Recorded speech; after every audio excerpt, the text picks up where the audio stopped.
People don't leave companies. They leave cultures where they don't feel valued.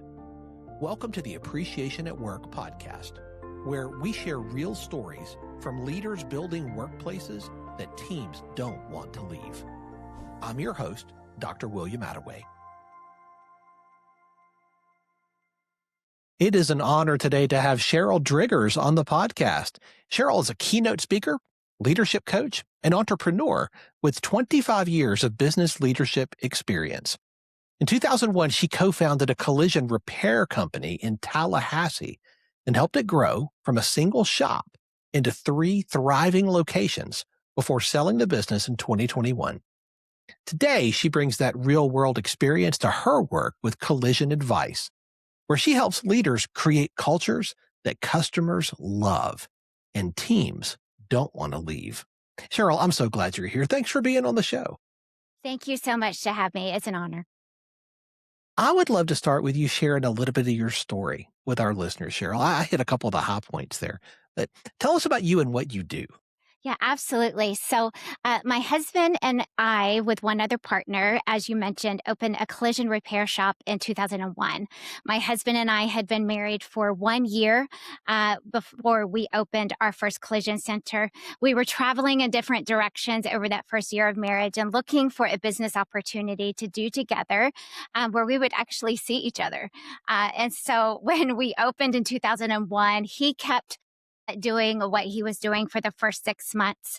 And within, as I mentioned, within 6 months, we needed him to come on board because we were growing. And so we grew to 3 locations. And if you know anything about the collision repair world, man, it's high pressure, fast paced environment.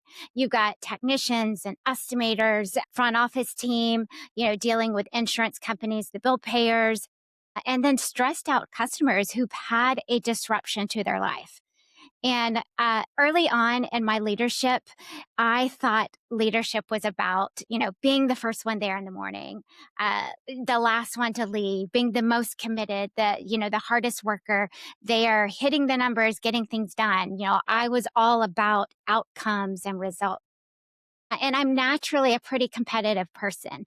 I'm task driven. And so that part comes easy for me.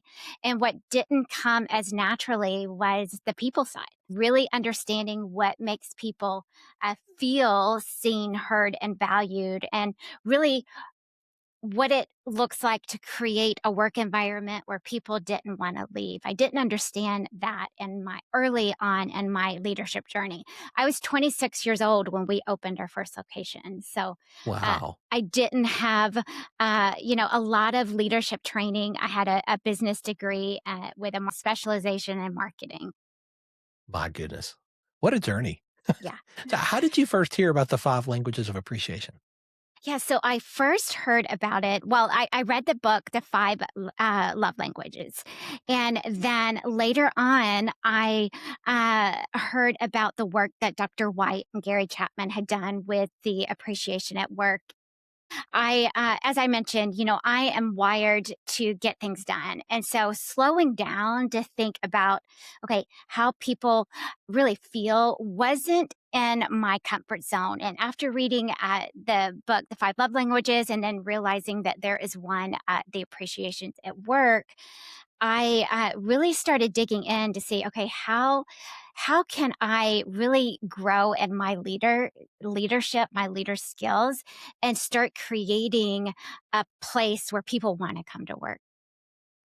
So when you first heard this, you first thought, where did you start when you're thinking about your business? Like, where did you start with this whole framework?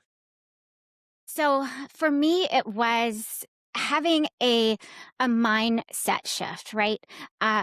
In my mind, because I am so task and outcome driven, I thought, okay, the one way to get things done is through systems and processes, and really producing results. And what I had to do is understand that there's more than one way to get things done, and we have to be intentional to make people feel heard, seen, and valued.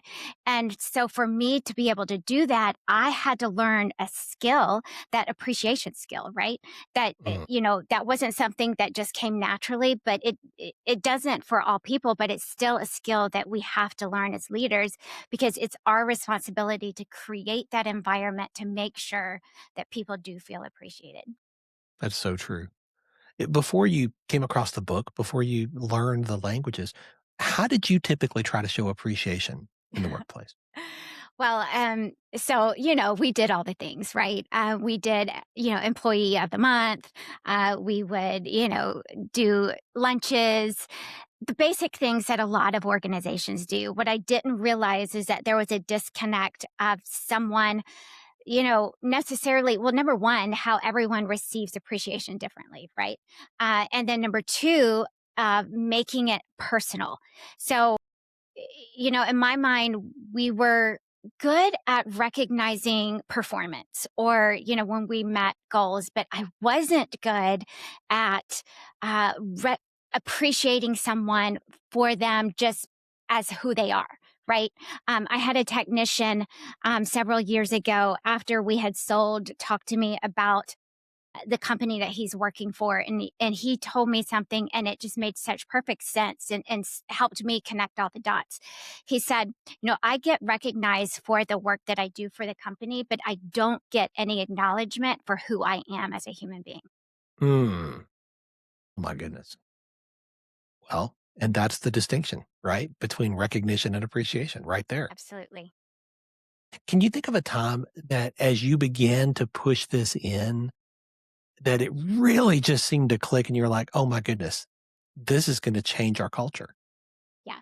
So I remember taking the assessment the first time, right, and discovering what my primary language is. And so my primary is acts of service, and my secondary is going to be words of affirmation. And once I saw it, it made complete sense, right?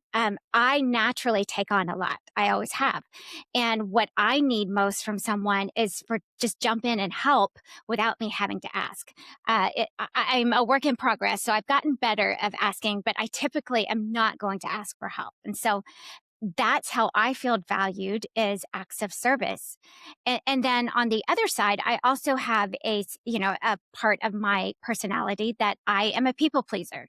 And so that words of affirmation, and not in the way of blowing smoke, but that sincere appreciation of who I am as a human being and speaking, encouraging words over me, that really inspired me.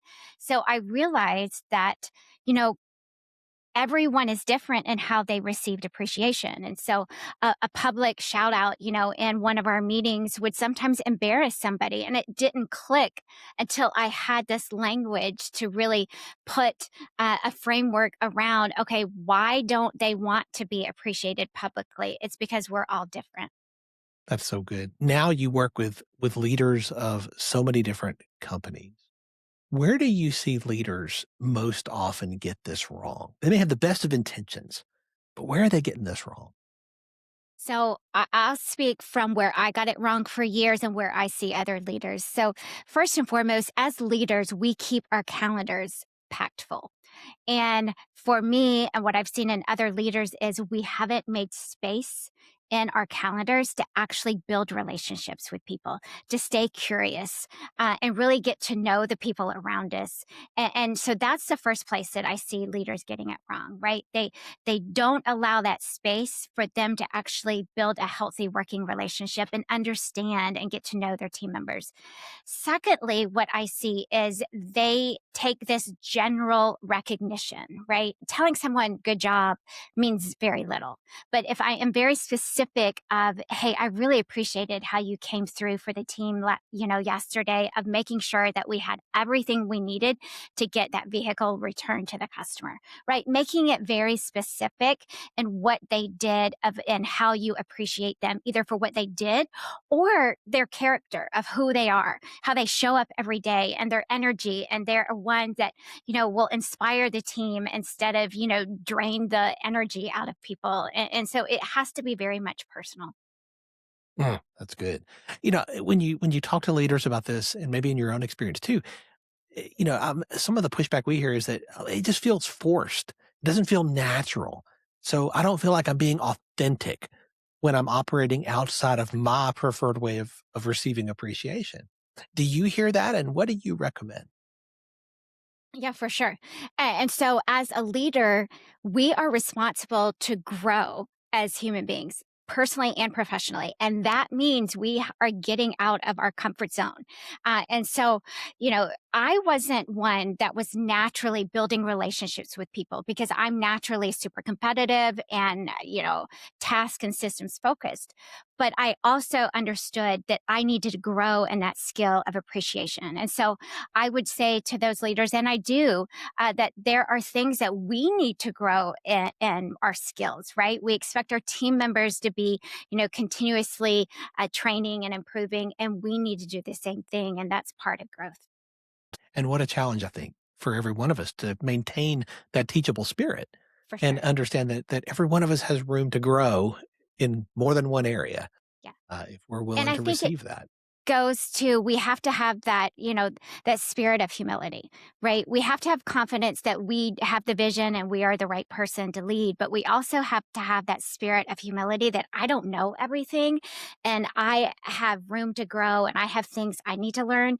And doing that, we have to stay curious.